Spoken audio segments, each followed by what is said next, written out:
Amazon has cut thousands of jobs while spending billions on artificial intelligence. That shift follows Google data showing senior staff use artificial intelligence for basic tasks. Critics warn this starves young talent, while analysts blame broader economic slowdowns. Is AI automation destroying entry-level careers? Which side are you on? Protect entry-level hiring, or let companies automate routine work?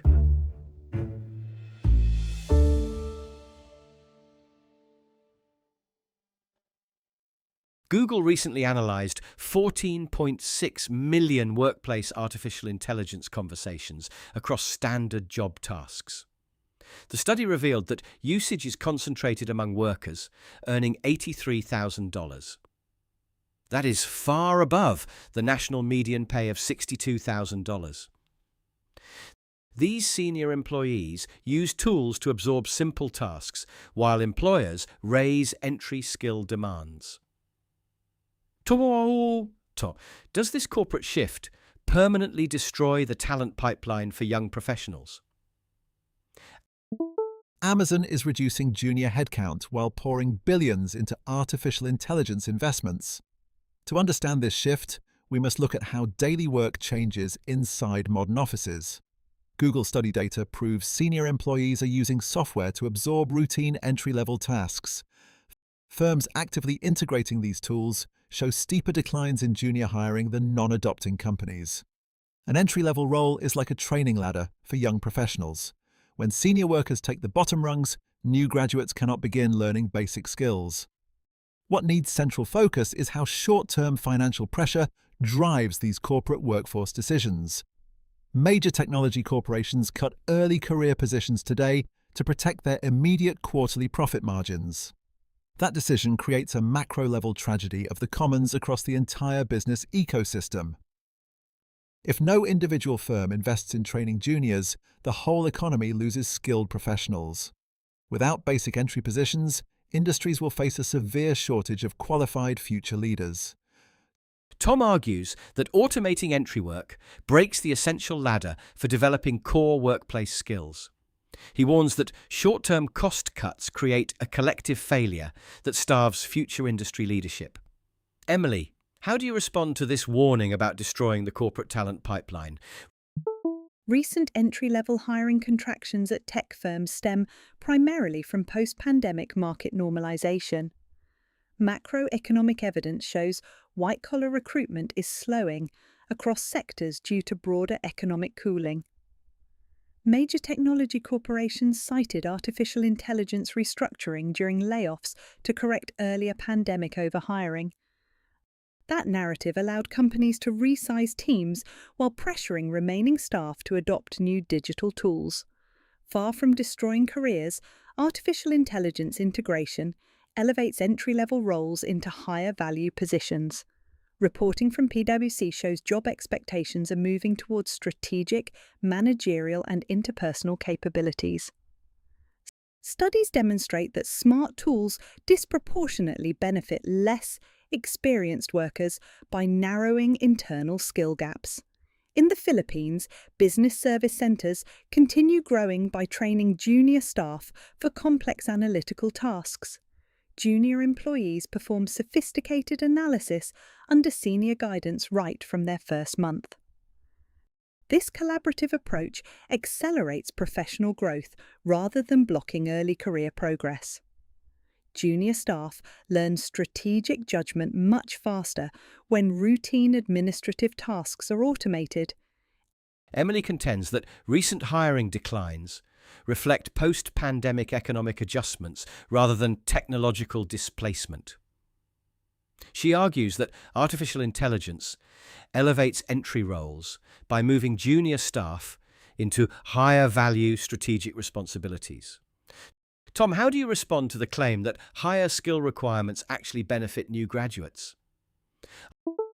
I respect that line of reasoning, but economic cooling only explains part of this hiring drop. I agree that post-pandemic overhiring corrections account for a portion of recent white-collar hiring declines.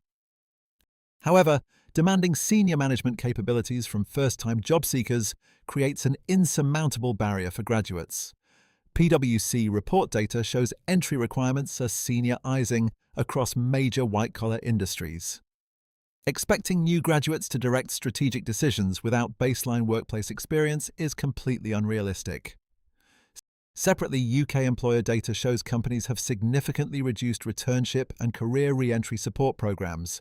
Corporations are raising entry standards while simultaneously abandoning the training programs that build junior talent.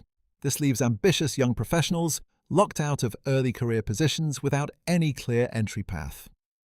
Tom concedes that economic cycles influence hiring, but insists elevated entry standards lock out young graduates.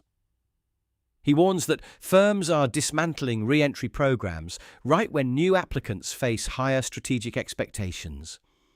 Emily, how can young workers develop strategic judgment if companies remove traditional onboarding support? Higher paid workers absorbing routine junior tasks is a fair point. I agree that senior staff currently use artificial intelligence to handle basic administrative workloads. However, corporate self-interest in risk governance prevents complete destruction of the human talent pipeline. Cognitive research shows uncritical software reliance creates dangerous operational risks of cognitive surrender. Companies cannot risk managers losing critical thinking skills or accepting incorrect automated recommendations. General-purpose artificial intelligence models lack specialized domain understanding, context, and regulatory compliance rules. Enterprise studies confirm lasting productivity gains rely on human-AI collaboration rather than total automation. Junior staff act as vital checkers who catch errors before they reach clients. To avoid costly domain failures, businesses must actively train junior workers to verify software outputs. This practical need guarantees that early career verification roles will remain essential. Essential risk governance forces companies to maintain human training pipelines to protect operational safety.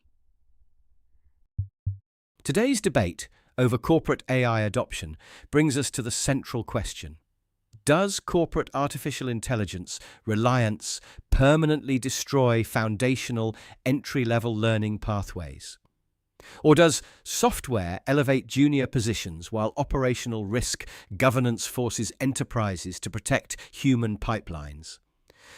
The answer depends on whether automated tools replace junior staff or simply change their daily responsibilities.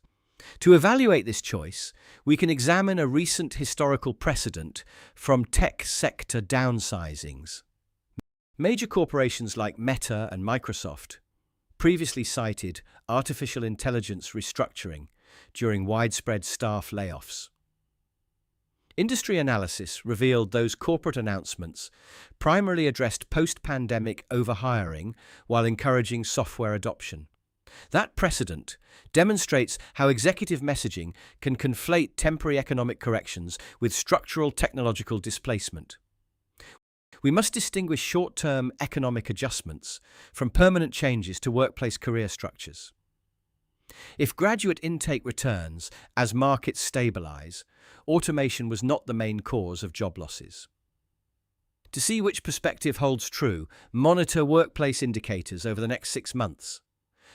Track whether entry-level job postings increasingly require collaboration skills while graduate intake volumes recover. Now it is your turn to practice 3 useful debate expressions from today's discussion. First, use this phrase to introduce a major change or trend. To understand this shift, we must examine how spending patterns change. To understand this shift, we need to compare past employment data. To understand this shift, we should look at recent technology adoption. Next, use this phrase to highlight the most important point in your argument. What needs central focus is how companies invest in long-term skills. What needs central focus is who carries the risk during automation. What needs central focus is whether training programs actually work. Finally, use this phrase to acknowledge an opposing argument before responding. I respect that line of reasoning, but market cycles remain unpredictable. I respect that line of reasoning, but corporate priorities must change. I respect that line of reasoning, but junior staff still need support. Try using one of these 3 phrases in the comments below. Thank you for listening, and join us next time on The Breakfast Debate.